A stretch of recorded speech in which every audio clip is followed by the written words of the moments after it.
Kalau Anda memang sudah tidak bisa membantu orang Palestina, paling tidak Anda jangan membantu orang Israel. Ini keimanan, jangan banyak berhujjah. Jauhi segala produk yang dihasilkan oleh orang-orang itu. Karena sesungguhnya kalau Anda membeli kepada mereka, sudah tidak bantu Palestina, Anda belanja kepada mereka. Iman Anda di mana, hai hamba Allah? Dan jangan banyak berhujjah lah, itu kan sudah pegawainya kan orang Indonesia semuanya. Lalu bagaimana kalau saya menghentikan produk itu, nanti orang tidak punya pekerjaan kerja. Ini orang-orang Indonesia yang bekerja di tempat tersebut harus kita rindukan paling tidak. Kalau Anda tidak bisa mengeluarkan jiwa Anda untuk berjuang, harta Anda untuk berjuang, paling tidak Anda punya kesabaran untuk menghentikan, untuk tidak membeli produk mereka. Dan buahnya nanti kalau kita sudah berani seperti itu, maka apa buahnya? Buahnya adalah produk saudara kita akan terangkat, karena manusia tetap akan butuh kepada makanan, butuh kepada minuman, butuh mau tidak mau, dan akan terangkat saudara-saudara kita. Saudara kita siapa yang terangkat itu? Saudara kita yang peduli dengan Palestina itu.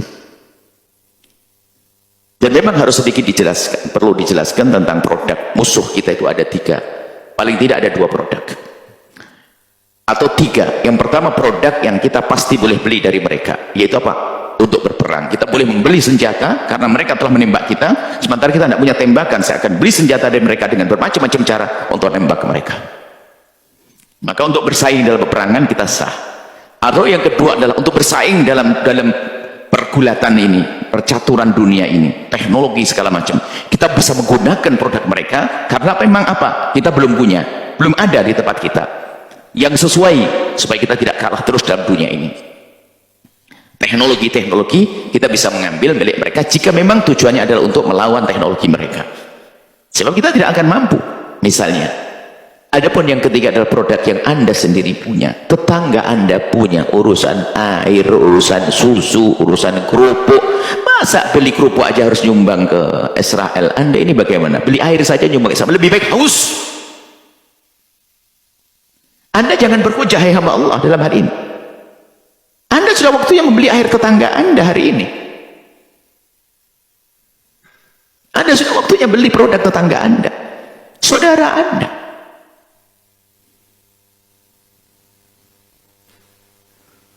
Kalau ada saudara non-muslim sekalipun, asalkan dia tidak memusuhi Islam, kita tidak dilarang kok berhubungan baik dengan mereka. Tapi kalau sebuah produk sudah diindikasi bahwa saya akan ke sana, ke Israel, kok Anda masih minum, di mana iman Anda?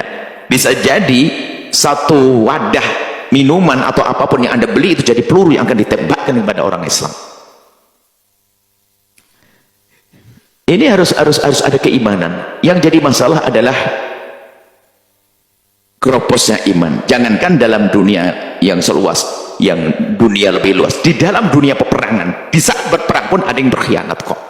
Bukankah zaman Belanda dulu ada antek-antek Belanda? Itu ada dari paman-paman pejuang. Itu ada antek Belanda dia hanya mementingkan kepentingannya sendiri, yang penting aku senang. Dia mengambil keuntungan di balik kedekatannya dengan musuh. Tolong hai hamba Allah, sadari makna ini. Kita jangan menjadi antek musuh. Yang lain teman kita berjuang, bersimbah darah, nyawa melayang, kemudian harta hilang, ternyata kita enak-enak. Kalau Anda masih minum produk saudara memusuhi kita, ya, yang memusuhi Islam, musuh Palestina. Ini orang-orang, Anda punya orang di luar Islam pun, ya memang dalam hatinya ada kesadaran keinsyafan tentang kemanusiaan. Mereka sudah nggak mau berusaha untuk memboikot produk-produk semacam itu.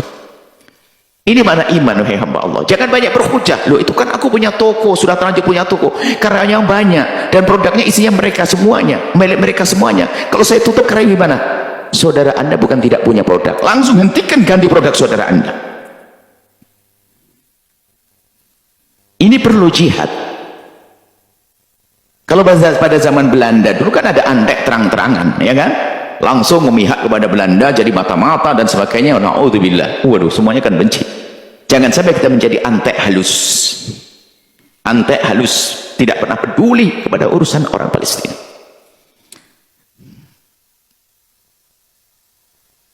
Kadang sepanjang perjalanan kita masih menemukan di tempat, di pondok pesantren, tempat dakwah dan sebagainya, begitu mudahnya menyajikan minuman ataupun apapun yang ternyata diindikasi ini adalah untuk memerangi Islam Palestina, memerangi kaum tertindas di Palestina.